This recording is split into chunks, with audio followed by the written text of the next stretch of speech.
तेबे एही pan card 2.0 T कौन एवं केबेठारु एही 2.0 रो नियमटी लागू हेबो आपण माने जेमिति कि जानिथिबे एबे सरकार नुआ घोषणा करछन जे पैन कार्ड को फुल्ली डिजिटलाइज करा जिवो एवं पैन कार्ड रे रहिबो क्यूआर कोड।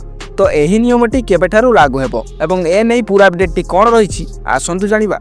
पैन 2.0 माध्यम रे सरकार पुराना पैन कार्ड बदल रे नूतन पैन कार्ड आनिबाकू जाउछंती। Central board of director tax बा सीबीडीटी अनुसायी एही नूतन पैन कार्ड 2.0 रे बारकोड रहिबो अपडेट सिस्टम कार्यान्वयन सहित नकली पैन कार्ड रो चिन्हट सहज हेबो एवं कोनोसी टिकसदाता गोटेरु अधिक पैन कार्ड को व्यवहार करि परिबे नाही। जेतेबेले नूतन व्यवस्था प्रचलित कराजिबो सेतेबेले मध्य वर्तमान रो पुराना पैन कार्ड गुड़िक वैध रहिबो बा चालू रहिबो। तेबे क्यूआर कोड सहित एक नूतन कार्ड प्रदान करने 1435 कोटी टंकार एक प्रकल्प को केंद्र कैबिनेट मंजूरी देइछंती।